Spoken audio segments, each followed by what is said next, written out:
الحمد لله ثم الصلاة والسلام على أشرف الأنبياء والمرسلين أفضل صلوات الله وسلامه وبركاته عليه. أمسينا وأمسى الملك لله ولا حول ولا قوة إلا بالله. اللهم إنا نسألك خير ما في هذه الليل ونعوذ بك من شرها، ونسألك خير ما بعدها ونعوذ بك من شر ما بعدها. أما بعد، السلام عليكم ورحمة الله وبركاته. tubaza Allah tabaraka wa taala kyatuwadde obuwangazi. Tumusaba Allah tabaraka wa taala atuwe obulungi obuli mu kiro kya leero, atukingirize obubi obukirimu, atuwe n'obulungi obunaabaawo oluvannyuma lw'ekiro kino, atukingirize n'obubi obunaabaawo oluvannyuma lw'ekiro kino. bwe yali atunnyonnyola sallallahu alayhi wasallama ebimu ku bifo by'omujjana mu nsi muno. Ebifo by'omujjana mu nsi muno mulimu bibiri. Ekifo ekisooka kye kiri mu masjidi ye e Madiina, ebigaa nti arrawda rawdataani. Mu nsi muno mulimu ebifo by'omujjana bibiri. Ekisooka kye kiri e Madiina mu masjidi ye, kiraga nti ma bayina bayti wa mimbari rawda min riyadil janna. Wakati w'ennyumba yange n'emimbari yange kifo mu bifo by'omujjana. Nabbi sallallahu alayhi wasallama amaka ge gali attached ku masjid ku saidi ya left. Nga bw'olaba eddirisa liri, eddirisa eryo ebweru ge maka ga Nabbi sallallahu alayhi wasallam. Era kwaliko n'eddirisa nga wayisamu omutwe oba mu maka ga Nabbi sallallahu alayhi wasallam aga mukyala we Aisha. Era Aisha ye mubakyala bonna yalina amaka agali close ni masjid, abalala baali walako. Kwaliko n'omulyango oguyingira mu nnyumba ye nga guli awo masjid.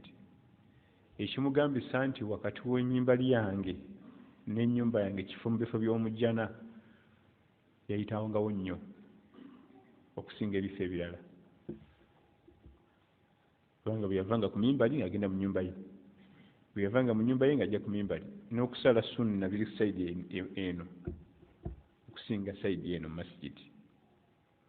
Kati wakati wa mimbali ye ng'eno gye ntuddeko wano n'ennyumba ye wali akakafo mu bifo by'omujjana. Obanga ogenzeko mu umura oba mu hijja, otuukanga mu kafo ako n'osaaliramu n'osaba n'owangaalira namu, kubanga oba oli mujjana munda e Madiina. Ako ko tekatambula, kali mu kifo kimu. Era baali bakateekamu ebiwempe, kubanga masjidi erimu ebiwempe bimyufu, naye nga bo bakateekamu paalo white okuyambako abagenyi ababazze nga si baamu, okwawula wakati wa rawda n'ekifo ekisigaddemu. Kubanga masjidi nene ate ko si kanene, kubanga masjidi nene nnyo e Madiina. Kakati n'amalalaga nti naye waliyo era ekifo ekyokubiri, ekifo mu bifo by'omujjana ekitali ekyo eky'e Madiina, kyekirwa hilaqu dhikiri. Edda bo bazitanga hilaqu dhikiri, ebifo basomeseza Allah n'omubaka sallallahu alaihi wasallam. Ekifo nga basomesa ku Allah n'omubaka sallallahu alaihi wasallam kiba kifo mu bifo by'omujjana, oba wansi wa muti, oba mu masjidi, oba mu ddiro ly'omuntu, oba mu mmotoka. Kasita kiba nga abatudde awo boogera ku bya ddiini, aya za Qur'an, hadithi, tafsiri, kiba kifo mu bifo by'omujjana. Bw'obanga ofunye omukisa tokivaamu. Aka kaseera kumala ng'otudde awo oba otuddeko mu kifo mu bifo by'omujjana. Bibeera ebi kiri kyo tekyenyeenya, eky'e Madiina kimuvinga kiri wamu, naye ebifo ebyosomera eddiini byo bitambula. Edda baabiyitanga hilaqu dhikiri. Kati ffe tutaddelasa ne muteekamu ne ku luzungu lekikyazi, isiramiikira ekikyazi, nga era bumanyi ensi bwegenda eyongeramu ebigambo, naye tewali buzibu, era byebimu. Kati abavubuka baffe mbakuutira tosobwanga ebifo ebyo. Ate oba olinamu kalupiya gendako ne ku kyerye eky'e Madiina nakyo kituukemu. Then obanga ofunye omukisa Allah n'akusaddaakira akasente akasobola okugenda safaari eyo, fuba okulaba nti ogenda n'abakugu abagazi mu elimu, kubanga eri ensi ejjudde iri mu njereere. Omutuuka nti wana tinabbi akola bw'ati ne bw'ati, wana tinati wano balina Abubakari ne bagira bati, ate wano lunanka ne Jibuliru najja. Bw'otambula n'atali mukugu muyitawo buyisi nga batuwa. Tambula n'abagazi mu elimu, si kuba kampeyini, sina kitongole kyenjogedde, wabula gwe kakasa nga gwe agenda okutambula nti ndabye abantu bensuubira nti balina obukugu. Olw'ensonga wano ewaffe mu Africa sente si nnyangu za kufuna. Kati ofunye omukisa Allah azikuwadde zigenda mu bifo ebyo, mujja kuyita mu kifo nga nabbi yalundiranga embuzi sallallahu alaihi wasallam. Ninga eyatuute ne gwe batuute bonna bafaanagana. Kati ani agasa munne?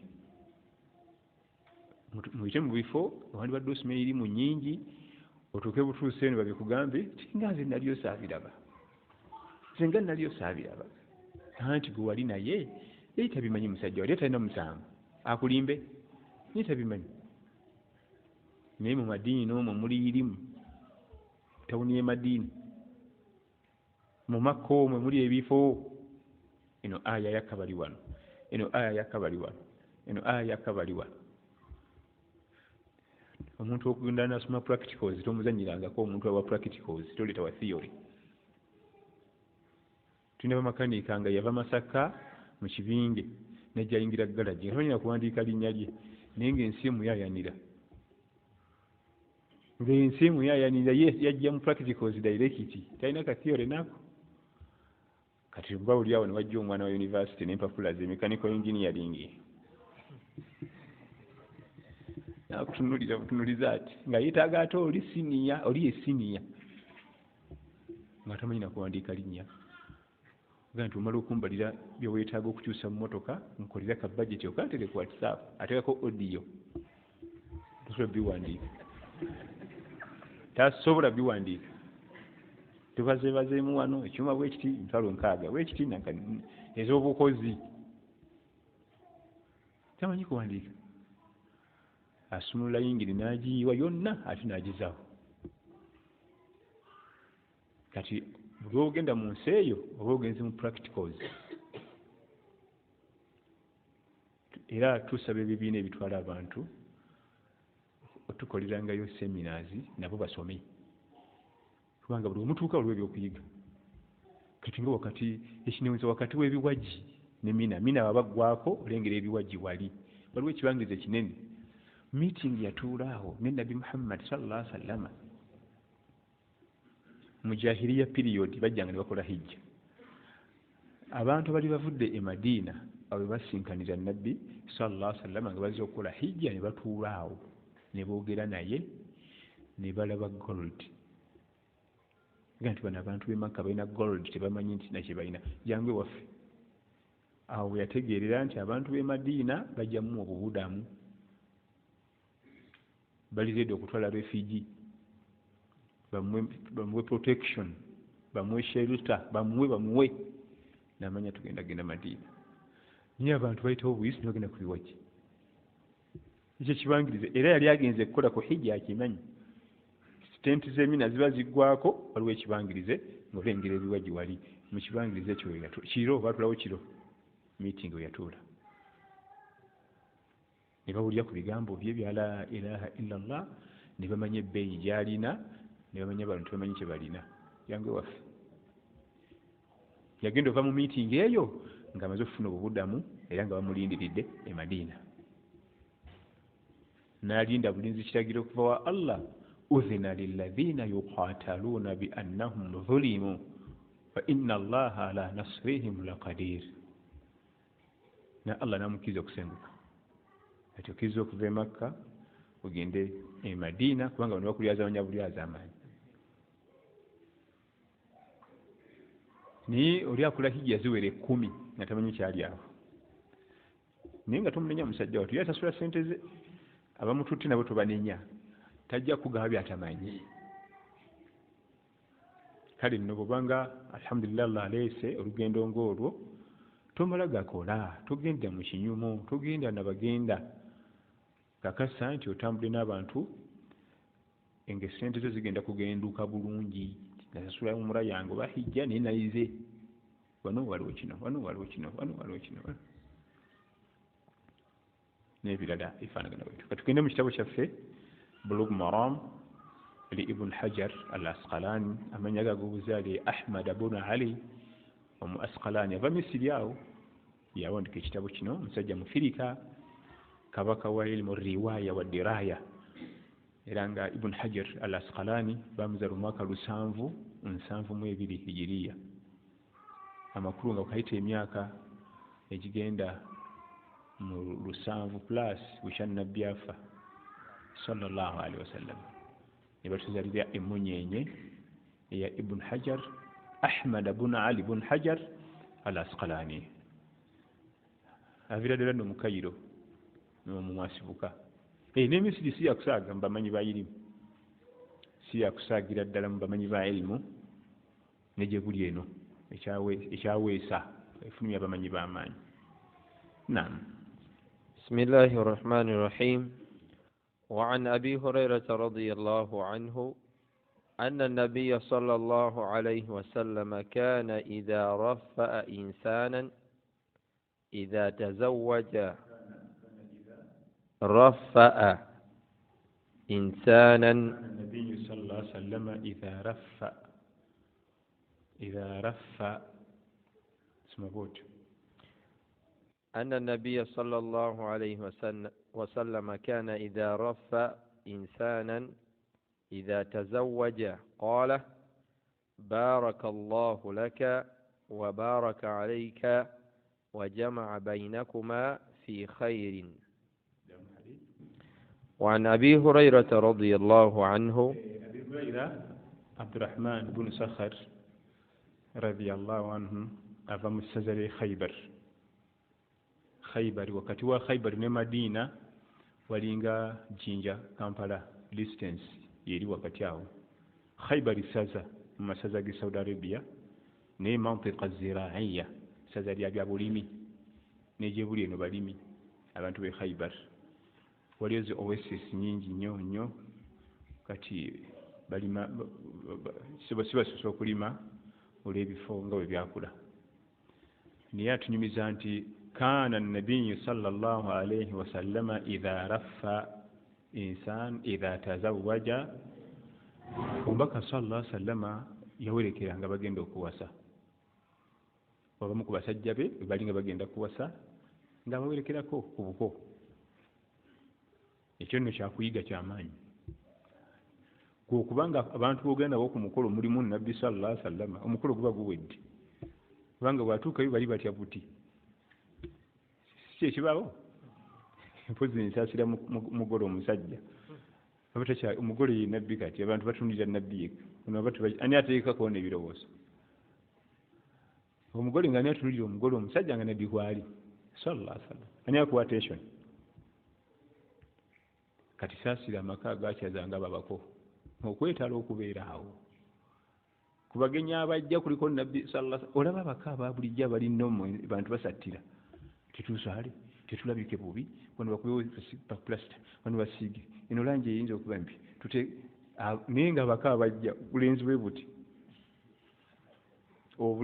buti kati saasira amaka ago nti mu baka be tugenda okukyaza ku weekend kuliko mukulu sallallahu alaihi wasallam temusattira. Naye yawerekeranga sallallahu alaihi wasallam okulaga nti yali muntu wa wansi, so si nze ndi kirasi nene nga abawalimu baffe kati omujja okuwerekera asika kukutunulira kati gwe bantu alala babufaanana. Nabbi sallallahu alaihi wasallam yawerekera abasaaze be bakulembera nga bagenda okuwasa, n'atula ku mukolo ne guggwa atudde awo gw'otuuzawo mumanyi sawe najibuli lwajja ng'aleese bubaka. Naye bwe yawerekeranga sallallahu alaihi wasallam okuwa ne kuggwa atuyigiriza edduwa gye basomera abantu abo nga tumaze obbawoowa. kaana nabiyyu eyo kaana netegeeza yufiidu istimrar ekikola nga nnyo nga kasita awerekera omuntu yenna gwawerekedde idha tazawaja olumala obbawoowa qaal baraka llahu lakuma wajama bainakuma baraka llahu laka subhanallah baraka llahu lakuma بارك الله لك وجمع بينكما في الخير بارك الله لك وجمع بارك الله لك وبارك عليك وجمع بينكما في الخير يدوا jitusoma era tuvangawo owerekedde munno wazze kubeera ku mukolo gwa mwana nga bamuwoowa batosoma edduwa eyo siteeka nti olina kuyimirira naye awo wootuddeawo soma lwakuba bamu ate abazze kusunga nakola nsaalwa eduniya eno bannange baana bayinkamba buulire tulowooza nti abo bonna abeera ku mukolo baba bakwagaliza feesi yabeerako simayiro naye nga mu mutima muno mulimu kirala osaagana eduniya naye lwaki ngaokola ekyo ate muno muleke mwegaliza ebirungi naafumba oyo sikakaza wiiki anaagiweza oyo lwaki oyogera ekyo saba busabi allah muteremu baraka afumbe abantu abasinga bateeka emimwa mu bufumbo bw'abantu mujje emimwa mu bufumbo bwa bannammwe jama nemwogera kino nemwogera kiri nemwogera kino naye nebyogera tubimanyi obufumbo obusinga buyiika mimwa gy'abantu mimwa teeka ebigambo mu bufumbo teeka ebigambo mu bufumbo teeka ebigambo mu bufumbo bano baveeko sabire bulungi okuviira ku lunaku lw'omukolo wali wennyini abatandika tuli fenna okwagaliza banna ebirungi nawe ojja kufuna ebirungi abaganda bagamba akagero yagaliza ofune olowooza olugero olufu olwo naye bani tuyagala batambule yagala bife biyiike oluusi gwe wali oyagala okukwasa omukyalo oyo n'atakkiriza oluusi gwe wali oyagala awoowe alina gwe oyagala sisita gwe tekisobose kati kisobokedde mu layini ndala kiwedde eyo yedduwa buli abaddewo awo okubande badde okwozaayoza basomera edduwa eyo ti allah abateremu emikisa akuteremu emikisa gwe ne munno ate abagatte mu birungi wajamaa bainakuma fi khair abagatte mwembi emitima mukwatagane mu bulungi si dduwa nnene nnyo albaraka ekigambo kye bayita baraka fe muganda kyayita emikisa blessings naye ekyewunyisa bannayirimu bagenda okukitunuulira nga kirimu ennyingo 3 kye bayita baraka allah kwekuwa obulamu ekisooka nga bulimu yirimu obulamu obulimu yirimu yemikisa ekyokubiri nga bulimu ibaada emikisa muwulire gye giri ekyokusatu nga buli herefe so si bamutwala buyindi okumusala mutima bamutwala buyindi omutima guliko amasavu mangi kakati ate bamugyeko akanyama wano kakati obulamu bwa kikaki naye oba olina ssente n'essente ez'ekika ekiwaggulu naye oba olina ssente n'essente ez'ekika ekiwaggulu nga temuli ibaada obulamu tebuli mu mikisa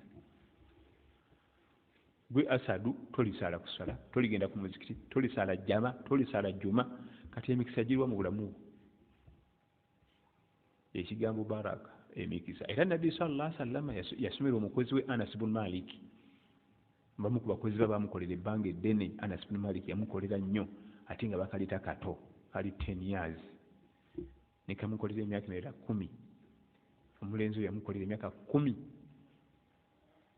we yafa Anas ibn Malik n'alyoka akola pulogulaamu z'okuwasa naki yafuna amakage naye nabbi yaleka amusomedde edduwa nti Allah akuwe baraka akuwa baraka mu buwangazi obuwanvu Anas ibn Malik yayingira emyaka 10 ng'aliko eresi talina joint ndwadde neegi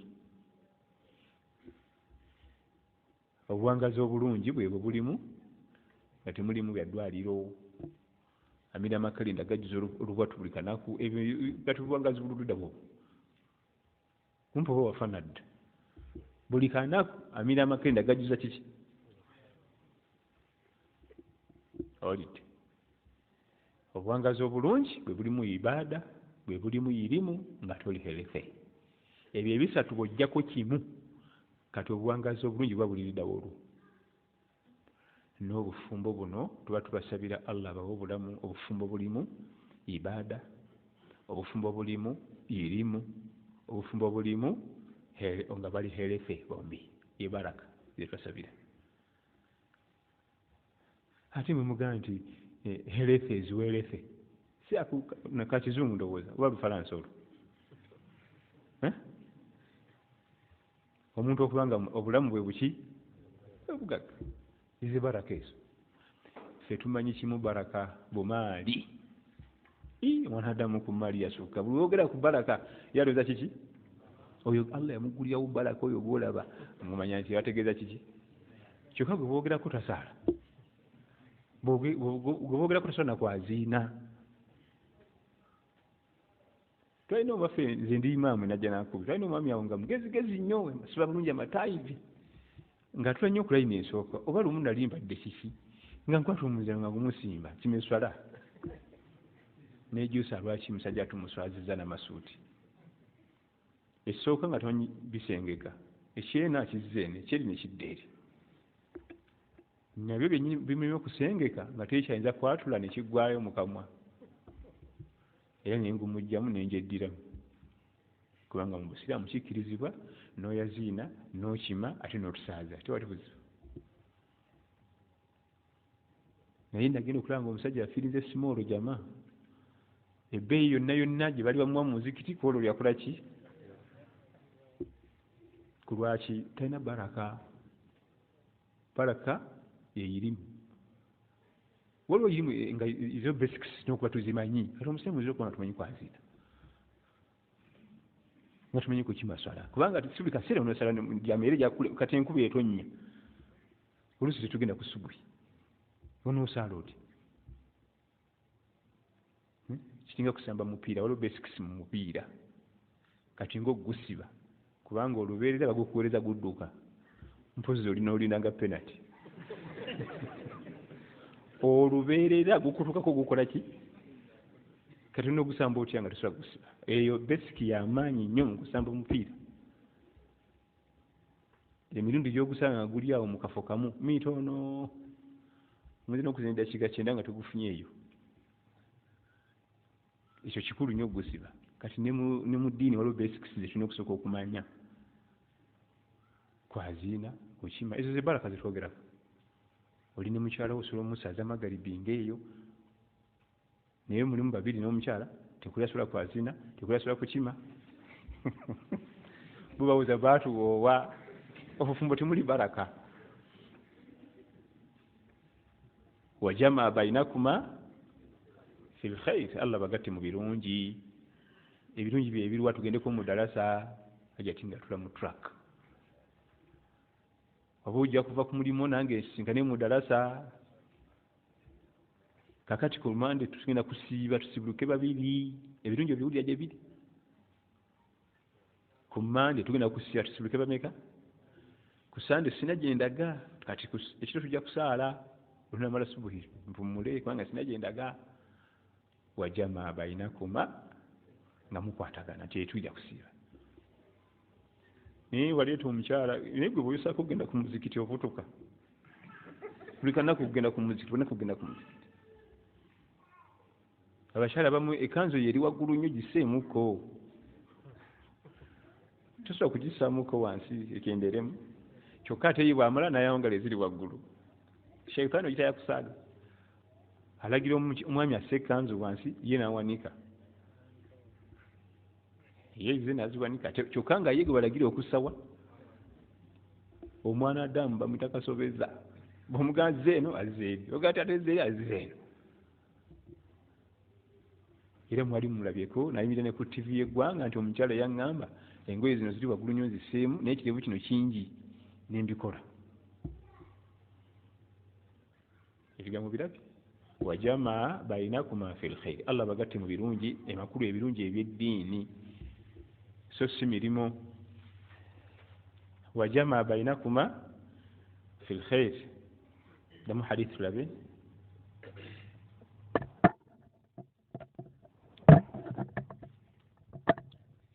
عن أبي هريرة رضي الله عنه أن النبي صلى الله عليه وسلم كان إذا رفى إنسانا إذا تزوج قال: بارك الله لك وبارك عليك وجمع بينكما في خير.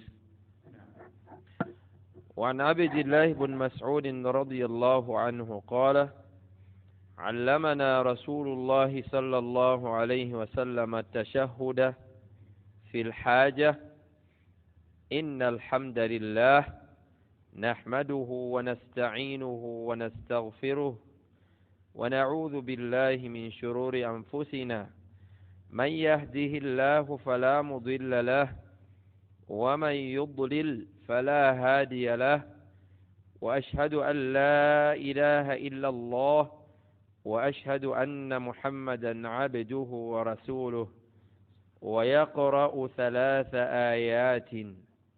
عبد الله بن مسعود الهذلي يوم مكة بمت عبد الله بن مسعود ومكبا بصحابة النبي صلى الله عليه وسلم بالسينياز. عبد الله بن مسعود السينيا lwaki tugamba nti siniya bw'omu ku baasooka okutula shahada 40 e Makka era y'omu ku baasenguka ensenguko 2. Ensenguko eyasooka yagenda ewa Najash n'ababudamya wano mu Africa, then ate ne beegatta ku ttiimu yagenda e Madiina. Sahaba ayitibwa Abdullah ibn Mas'ud yaliko radiyallahu anhu, yali hafidhu al-Qur'an era y'omu ku bannakinku mu kusoma Qur'an al-Karim mu basahaba bonna radiyallahu anhu. Bwe kuba kutikira diguli nabbi yagimutikira, nabbi yalinga atikira amadiguli era nayimuka n'alangirira buli agala okuyiga Qur'an ganamanya gagenda okusoma wammanga gy'obulaga oba batikidde. Kwaliko ya Ubay ibn Ka'ab yaga istaqri'u al-Qur'an an 4, musome Qur'an ku basahaba bana. Namenya Abdullah ibn Mas'ud oyo radiyallahu anhu, Ubay ibn Ka'ab gwe babbulamu essomero lye babajja. Tuloza nti okumubbulamu kusaaga yali nakinku mu kusoma Qur'an. Salim mawla abi Hudhaifa kyokka ate oyo yalina muddu ng'aweereza ba Hudhaifa. Ate n'abawo muzibu nnyo mu Qur'an al-Karim ne Mu'adh ibn Jabal agamanya bye yatikkira mu Qur'an al-Karim. Mu'adh ibn Jabal radiyallahu anhu, abamu be Makka abamu be Madiina.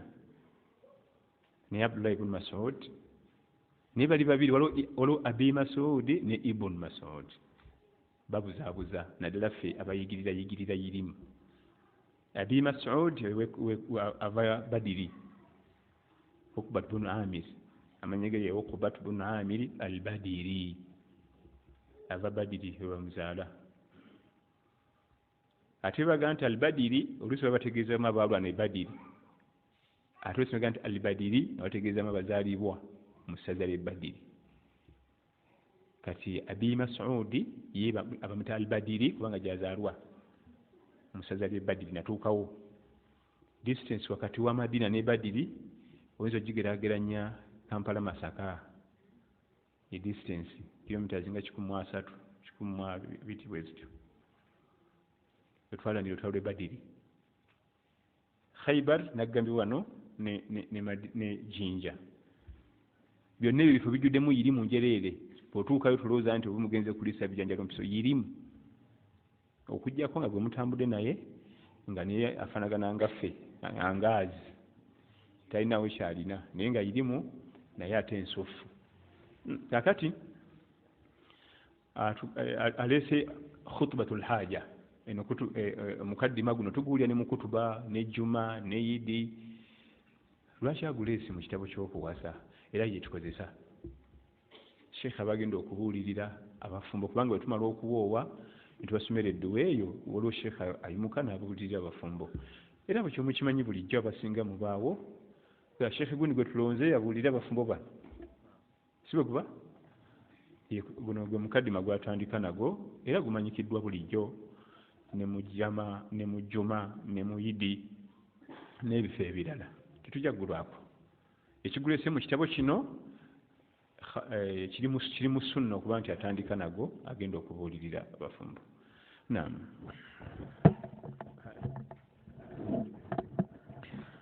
وعن جابر رضي الله عنه قال قال رسول الله صلى الله عليه وسلم إذا خطب أحدكم المرأة فإن استطاع أن ينظر منها ما يدعوه إلى نكاحها فليفعل. جابر بن عبد الله من يجي جابر بن عبد الله من مدينة رضي الله عنه مسمسة بها أمينه إلى يومك وصحابة النبي صلى الله عليه وسلم abasinga bannabo okusomesa ummi eno ali ku pano y'abantu 7 ekulemberwa Abi Hurayra ne Jabir ibn Abdillah kwali alese mas'alatu an-nadhara ila al-makhtuba okutunula ku mukyala gwoyogereza ezimu ku nsonga enkulu ennyo ze tuyisaako amaaso kutunulira ku mukyala gwoyogereza gwosuubira okuwangala naye obulamu obuwanvu fubanga okulaba nga omwetegereza nnyo olime tugamba enkya nti kano nali saakalaba ate kati nga kandabikira bubi kikulu nnyo okutunula ku mukyala era obufumbo obusinga buyiika mangu butafuna access ku mukyala gwoyogereza mulaba bulungi omwogereze ate ku mulembe guno gwajja bagidde omulembe guno kubanga kati ennaku zino abakyala tubajja Kata Jordani na dunia no Dubai ate bakadde baffe babajjanga Masaka Mitiyana Mbalala naye kati buli mukazi gubuuza omukyala gwongenda okukwasa ali Kata ali Jordan ali Dubai Abu Dhabi wali omulabyeko nti ndaba wano ku gundi oliti ebintu byamutawaana nnyo bya bulabe obufumo bunaawangala butya abavubuka abawasa kati Jordani Kata kati abakyala gye bali bano baweddewo olina okulinda bava Jordan ye kati okusisinkana omwana omuwala ne munyumyamu ebigabo 2-3 nga tamanyi Kawarabu kizibu era ogenda okuwulira sawa egahwa kubanga kwebasooka okukwata nga bagenze eri Omwarabu munywa akaawa gahwa ekaawa mu culture zaabwe banywi baki bakakaawa ako kati omuwala waba agenza opakasa kyasooka okuyiga fumba kaawa sawa egahwa kubanga Omwarabu ebigambo bye bingi gy'oli buli kaseera kakaawa sekiri haramu timugaa nti ate nabiganye okuwasa Jordan ne Kata nawa wabula mas'alatu nadhara ila al-makhtuba ensonga z'okufuna ku mukyala gwoyogereza ekimu ku bitta obufumbo mu wiiki emu 2 na 3 muteetegereza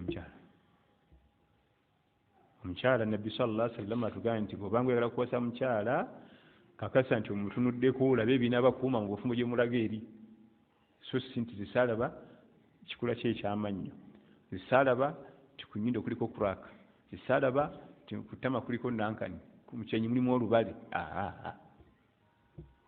tunulire bulungi wabula mu kumutunulako tutunula kigero ki yayawukana Allah tabaraka wa taala tomenyekanga na kutunulira mukyala gwenda kuwa gweyagala kuwowa ebifo 3 ebikulu byoba wetegereza bw'olabanga obisiimye gwe nkubire essimu nteekako akakanzu nkwerekere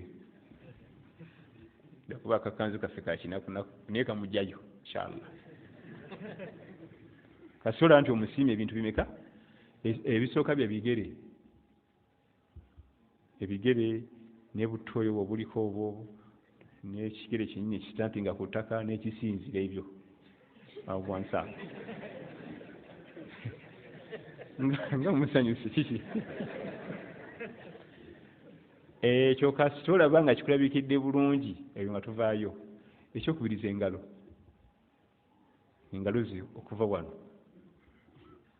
n'ozitunulira emabega waazo ne mu maaso n'ozisiima awo ng'omanya nti naawe ayise kati nga tugenda ku feesi.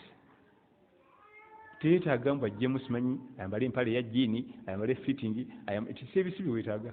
Ku lwaki Allah tabaaraka wa taala yakola omuntu engalo zikubuulira ebisigadde wano wonna mu kifuba kye wano wonna mu lubuto wano engalo zino bwe zirabika obulungi naye nabo balabise bulungi. Ebigere ne bikulira paati yonna okuva mu kiwato okuuka wansi. Kati feesi nesaako siiru mukyala nga tumumaze. Waliwo abamu bye bakola ebiri haramu, namwambaza obugoye obutategerekeka namulagira atambule, kati genda kati komawo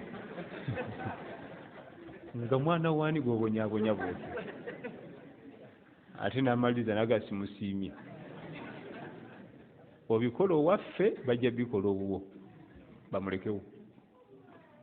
Ebyo bimala bisatu, ebyo bimala bisatu.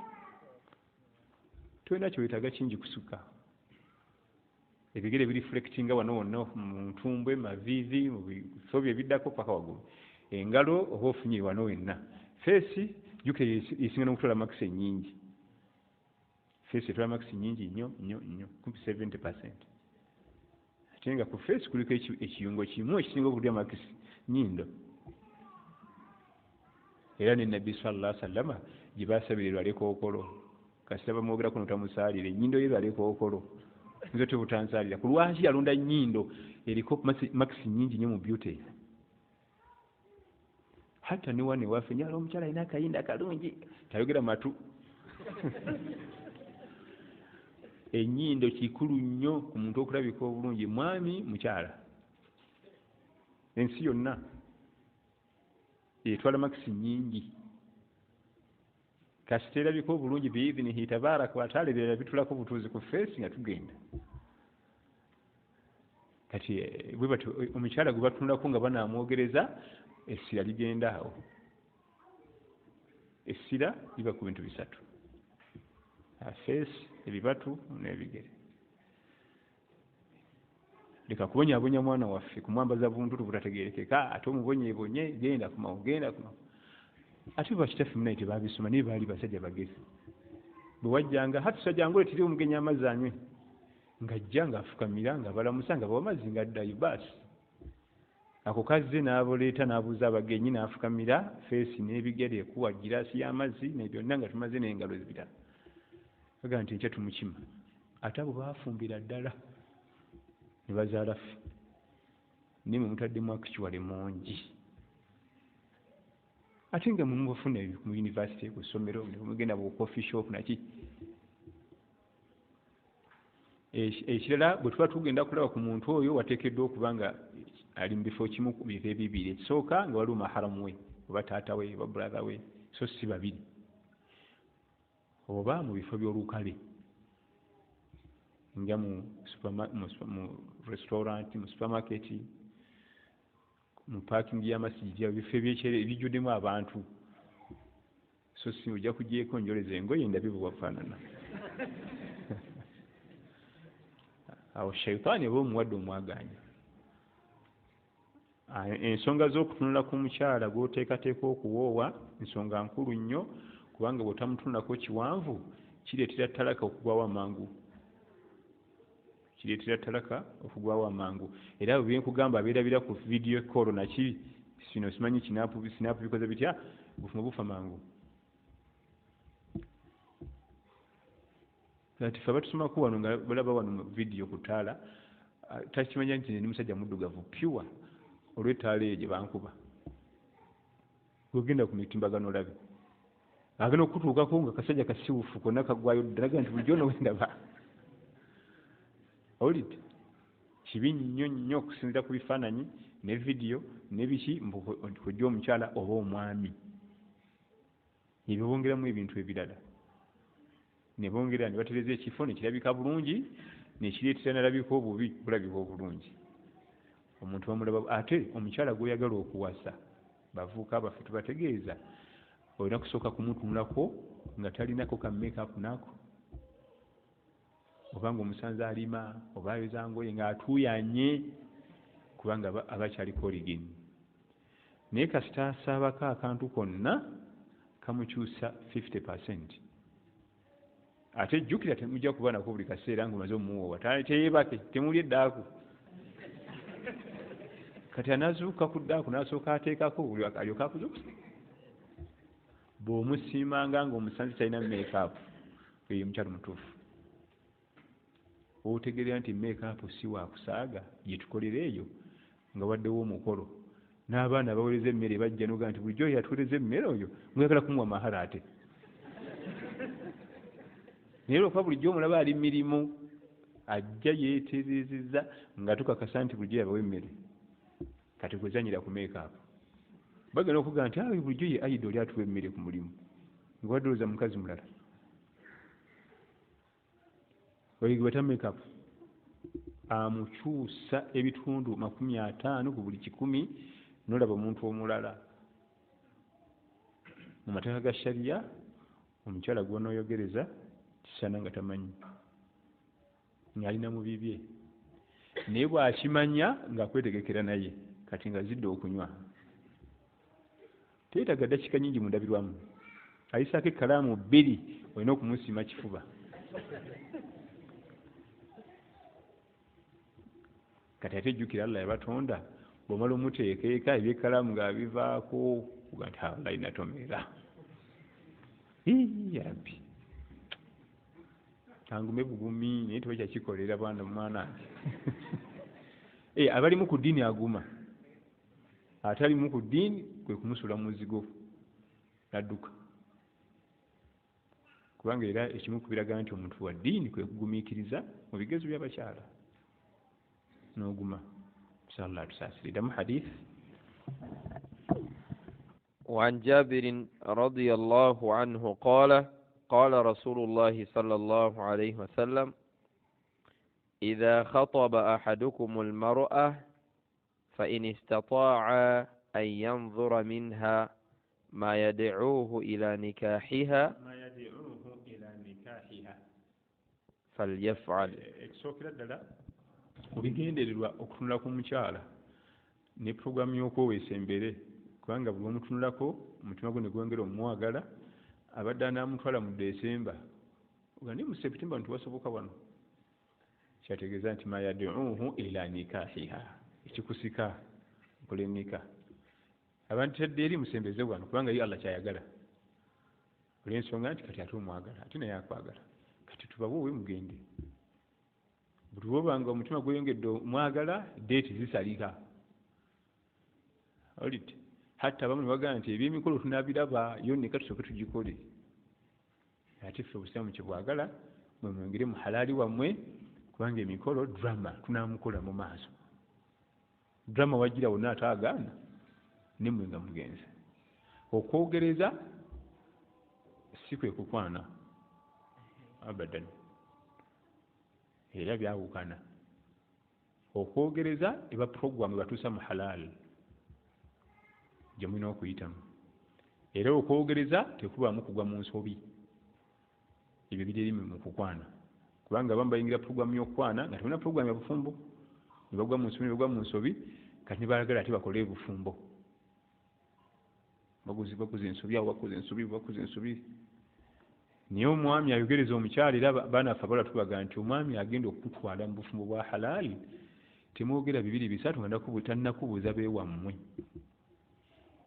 2-3 bina enkya ne mwogera ne wiiki eri n'eri aba yakubuuziza dde osibuka wa bwe nzija n'ekyalako ewa munyiiga. Oyo bw'omufunanga manya ali sirias. Ate omuyaaye bw'omugambako nti nino twandigenze nolaba ku kitange, lindako tupapa lindako. Ekikulu opapa ng'omanya munyazi alina byagala okunyaganyaga awaduuke nabyo, ate okwekumiitinga mbazadde bamulabako nti ate ono nti oyibula mukwano gwange akitya. Omutuufu agamba nti ntwalake wa kitaawo mubuuzeeko, ate lindako ate sukaali waki, sukaali si wakaakati n'ebirabo nga bwendi wano. njagala tugende wa kitawo salamu aleikum haji jebale nze ndi mukwano gwa hafisa badde nkwali kusala mu ngenzi yo oli omusajja mukulu amaze otegeera abakyamu abayaaye takyagala ekyo kubanga bajja kubuuza oli Ibule yajja n'aluwa omubbi tayagala ebyo yala kubba dduke hafisa agenda okwogera nti namukwano gwange bamuta Ibule nga situmulabangako ng'adduse omuntu omutuufu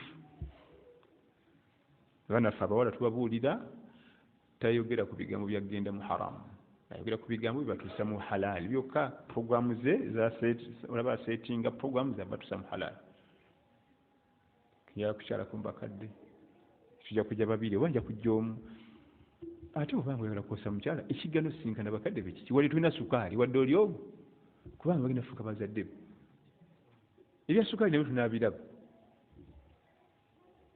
ate mutya ate ntyayo tyayo ki oli mubbi omuntu omutuufu atyayo ki era nabo bamanya nti ono omuntu avunaanyizibwa ati abaana baffe ab'obuwala ekyo balina okukimanya omuntu omutuufu kimu bibiri taatawo yaani akolerawo njala mumulabako mubuuzeeko nze embeera ne mami njala mumulaba mubuuzeeko agakyamu agononefu nedda si kati lindamu ya mu maaso abala kubba bintu adduke ne bataata abo nabo bakkirize baleme kalubiriza nnyo baana balenzi bano bataata bannange nange ndi taata kati tukkirize omwana omulenzi wabazzeeko akava ku yunivasity omusaba eddunya y'ebintu byaki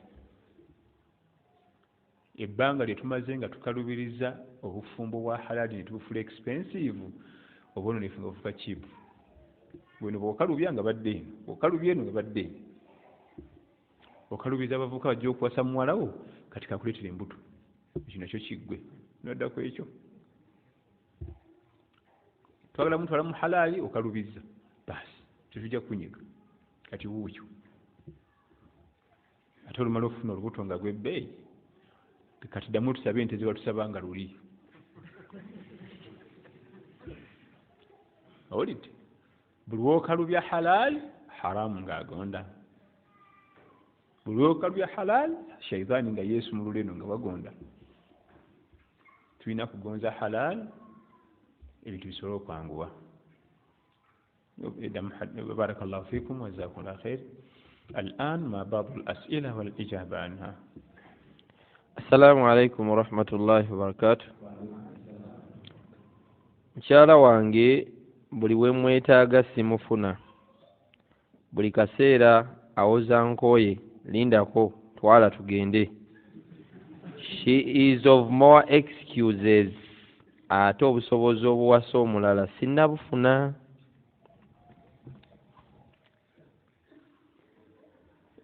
oba ojja kugumamu ekyo kimu ekyokubiri ebimukooya biteerewo omulala abikola ayinza okuba nga obutonde bwe mukazi wattu akowa mangu ojja kumuyambako oba oteekewo amuyambako ku mirimu then wabanga alina gyapakasiza nga ewamukutula tujja kitunulira oba omulimu aguveeko kubanga oba tuwali busobozi buwasa wakubiri ate nga excuses zisusa obungi aba kusindika mu bwenzi naawe nnyabo kimanye munno ayagala okukuuma eddiini ye era yensonga yaki yakuleeta nemubeere mwenna omuyambeko okukuuma eddiini era ng'ebigendwa by'abafumbo ababiri kuyambaganako kufuna jana tulumye mu bwenzi tuyambaganeko tulumye mu bwenzi tutuuke wa Allah ng'atusiimye kati ate munno omusindika ye mu bwenzi oba omulimu tuguyimiriza tuguyimirize naye ng'ewaka wateredde ekyo muno kitulako mukiteeseeko bannyabo muno kimanya ekyo nti muno yakuleeta kumuyambako afune ejjana ate nga awo wayonooneka walita emize mingi munnaggwamu hope ey'okuddeeka kate gyagenda okukeerewayo naye waliyo ebirala ebyayo ebizibu ebigenda okujja eyo ebyo gyakeerewa nga eka talina kyakimayo kangira mbeera eno mikwano tunyumye ebinaddira nayo beezibu muyambeko owaba nnyuse awulira essanyu okuddeeka yeegomba okuddeeka Barakallahu fikum. Imam, kikkirizibwa okugamba omukyala nnamba emu nga ŋŋenda okuwoowa nnamba bbiri? Ekyo kisinziira embalangu gy'olina ewaka. Bw'oba okimanyi nti si wakusaaga naye nga mu byonna tekakutandanga n'ogamba mukyala w'ewaka kyogenda kuwa mukyala wakubiri, oba osaaga oba okakasa, kubanga kimukuba wala omutima. Oba okakasa oba osaaga, ate twamukuwa omugamba ebimusanyusa. Bw'oba okimanyi nti si mwangu tomugamba, ojja mugamba ng'omaze, kubanga bw'omugamba kati ayinza okukulagako n'ogamba nti ha olaba atabuse kati nga sina namuleeta, olwo namuleeta. Kubanga jjukira Allah yatonda abantu abo, olabanga ow'okusaaga naye akufuga n'omutulako bwoti n'owulira ng'okankana bwoti, kyokka nga takutte nako. Talina mmundu, talina kiso, tasobola nakukuba ŋŋuumi, akukuba liiso limu n'osala kilo 2. Bakusaaga abo?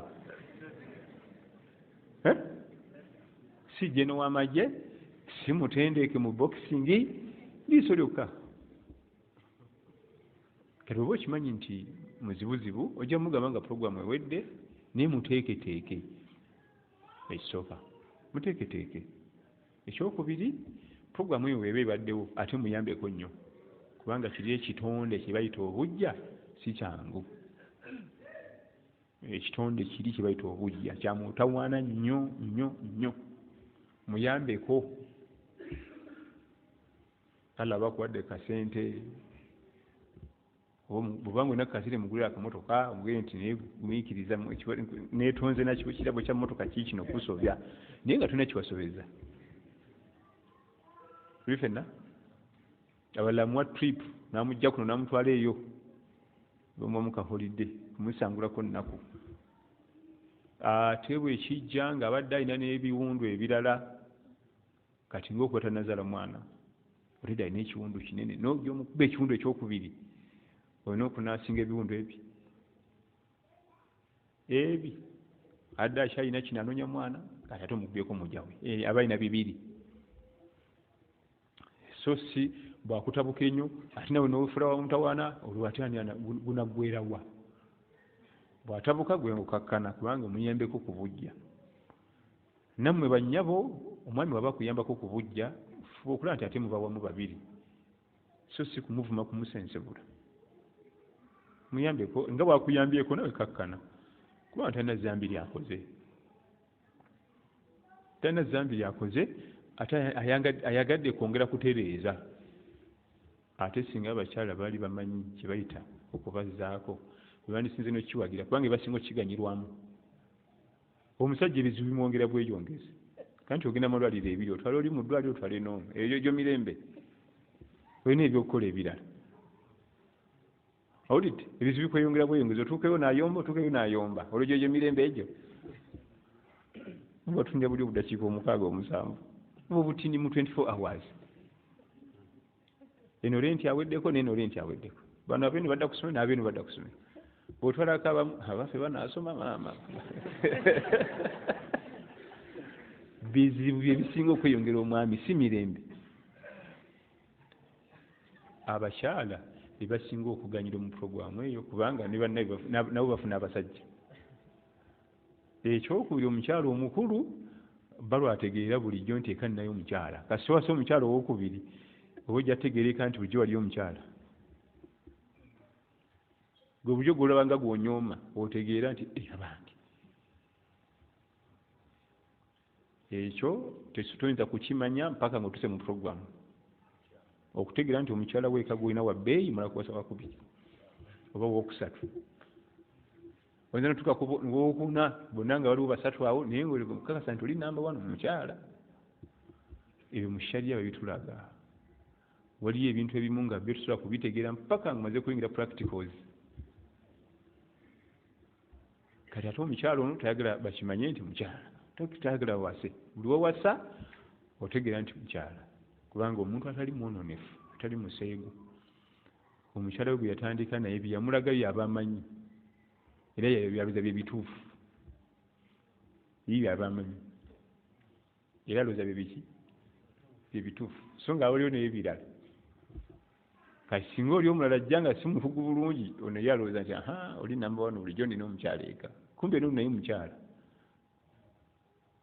ebisigadde toyinza kubinyonyola ku mizindaalo siyinza kubiraba seeko soma ekibuuzo ekirala. How do you know that a lady has love and is able to give birth? Twabyogerako mu wiiki ewedde mu bukwakkulizo bw'okuwasa bwe tutunuulira buli busatu omukwano n'okuzaala n'eddiini bye yatulondera sallallahu alaihi wasallam. Omukwano n'okuzaala biri mu hadiisi ndala n'eddiini kiri mu hadiisi ndala. Tazawwaju lwaluda lwaduda fa inni mukathirun bikum al-umamu ate mulala fa inni mukathirun bikum al-anbiya yawm al-qiyamah. Muwase bakyala ba mukwano nga bazaala.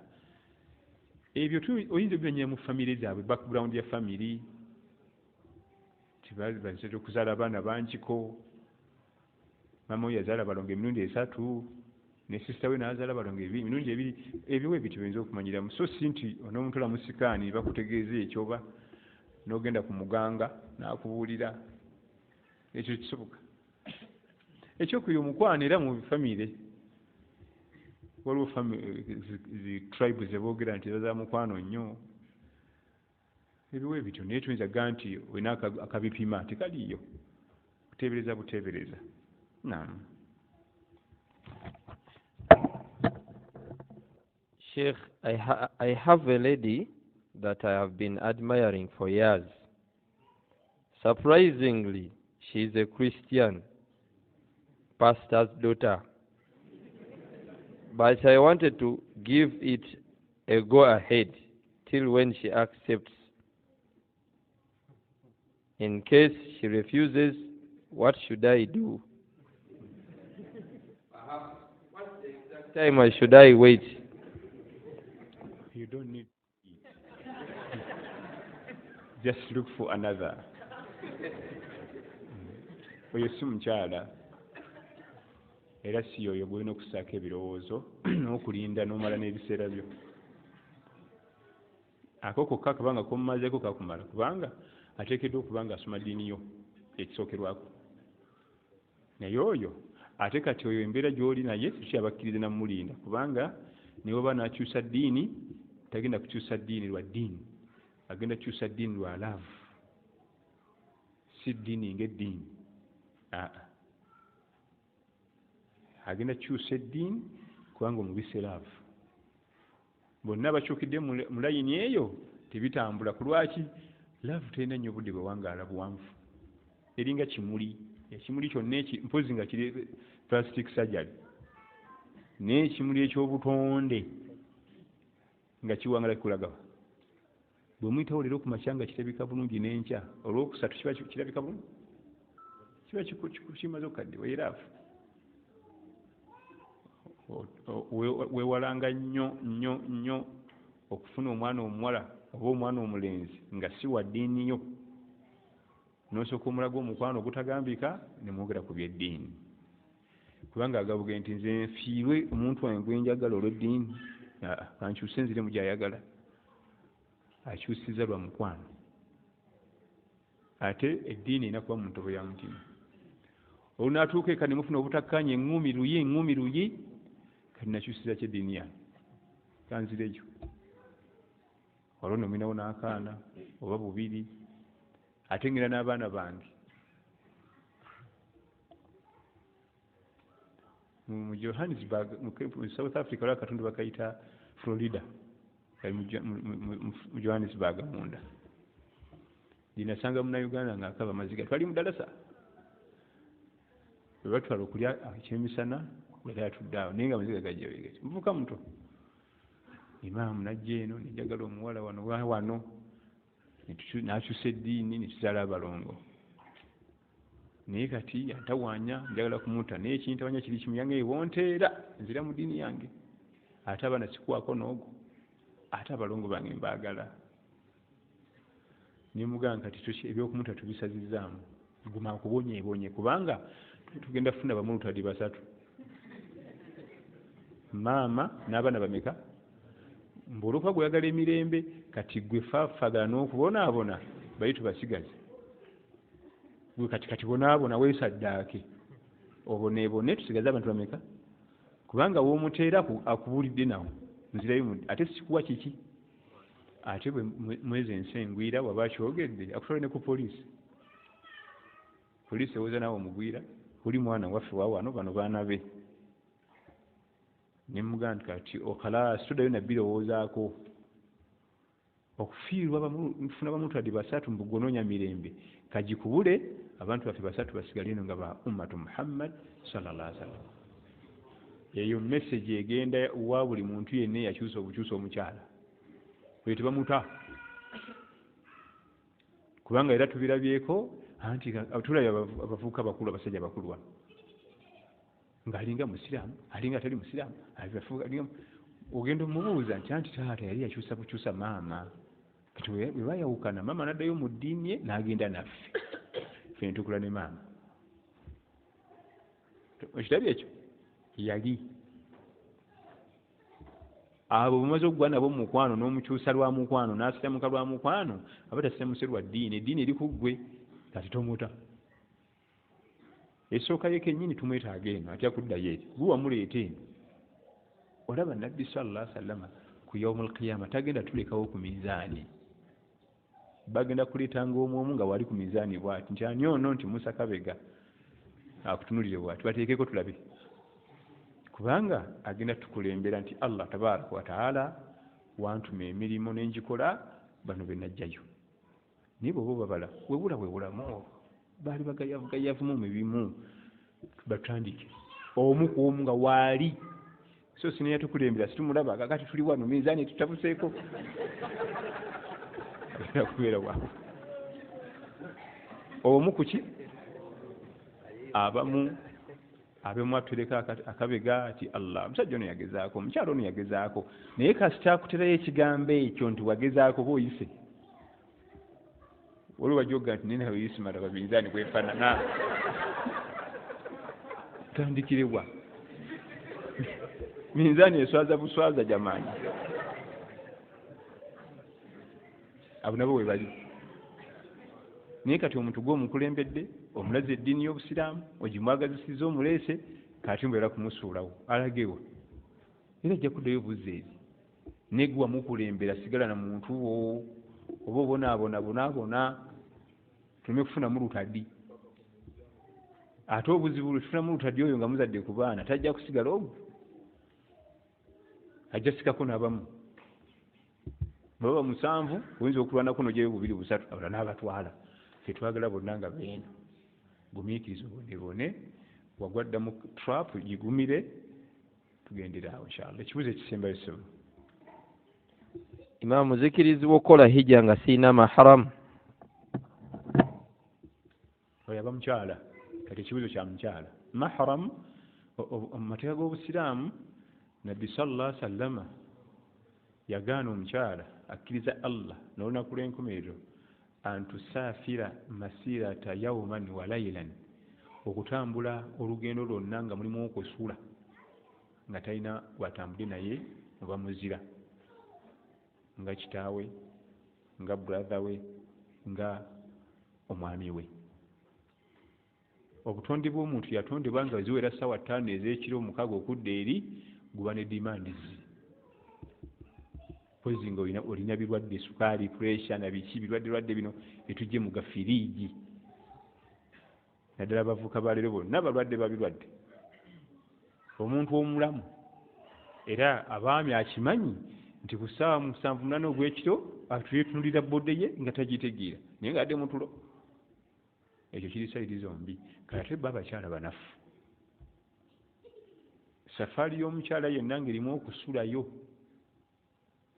24 hours nga yali out obusiraamu bwagala ng'alina omuntu gw'atambudde naye gwajja okutya tinyaba olagawa oba baawe obusiraamu bwali bumutiira kugwa mu mazambi kubanga ye omukyala talinga mwami omwami asobola okufuluma ewaka nti agenze kukola butambuze n'alemwa oluusi olwa ssente naye omukyala mbw afuluma agenda akola obutambuze alemwa bitya ajja kufuneera olida ajja nafuna bamusasula kati singa ajja nga ali ku zero kati obusiraamu ne bugaana kati ate obuzibu bujjira olaba baganyi n'agenda mu ibaada agenda mu hijja bamuganye atena maharamu olwo bagenda gonguju agenda kima maali China agenda kima maali Bangkok yibatunda engatte ennungi ezijja origino baganya agenda mu ibaada ate olwo ali mu kunoonya duniya. Omuntu omulamu omutonde omukulu kasita buzibe eyo mu matumbi akafuna omulamu bw'ati bodi etandika okudimandinga kujjako ng'olina ebirwadde byo firiji yakuyitaayitamu dda nezi esi nono buto gwe tuli owaleekereeko oyo omuntu omulamu bodi edimandinga era yeeraga changes ne reactions ez'omutawaana era bye bireese emize gy'obufumu bw'ekikula ekimu bantu bakulu kusula bombi sula ne bulaza wange nze Ismail Musa bodi ekiro eriyakitinga neyekyanga kyamutawaana kyolwa obusiraamu tebukkiriza bantu bakulu kusula babiri okujjako abafumbo n'omwana ne maama we kubanga omwana kali akato keetaga keya ate kaliko kato naye omwana omuwala n'omuwala mbasobola ku kitanda kimu bajja Kampala kuyiiya mane kiri haramu kubanga ekiro omubiri gulina okudimandinga muli bantu bakulu ate ku basajja gujja bagira kubanga omubiri gw'omwami gwo tegulinga gwa mukyala gwonoona gukosa webiva ebifumu by'ekikulu ekimu ebyo kiri haramu abantu abakulu okusula bombi okujjako obwolumu okwetufuddeko tetuna bwakulaga tugire wano bukye tweyongereyo bakanike emmotoka naye mwe twajja ku Kampala tulina akazigo kaffe omu asula eri wansi omulala eri waggulu temusula babiri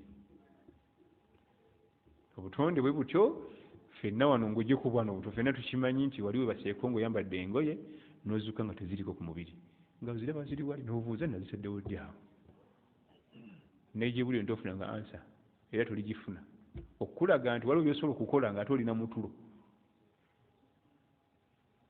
nawe bakanga omutwe guli eno nozuuka nga ate guli eri noga nti nakyuse bulijjo ebintu fetwe yeeno kakati ate lwaki ndi eno nga tolina kyojjukira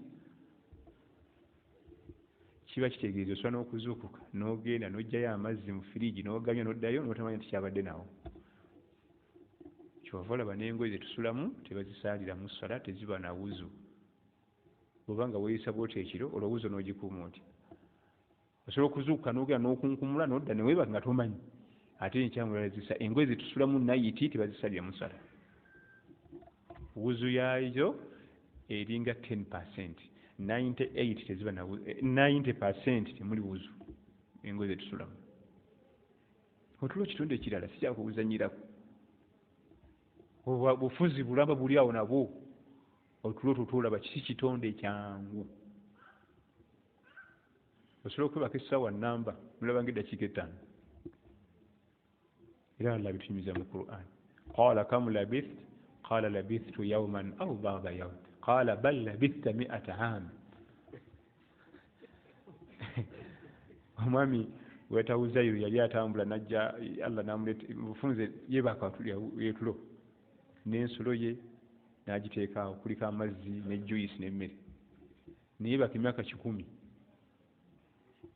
ye nga alabanga yebase okuva ku subuhi mpaka ku saa 6 gw'emisana bwe yazuuka bw'ati nga aliwo omusajja ayimiridde awo kumbe malayika nambuuza wali mukulu wano mazeewo bbanga ki qala labithtu yawman aw ba'da yawm lunaku nga lulambo oba kitundu kya lunaku namugamba nti si bwe kiri wano mazeewo emyaka 10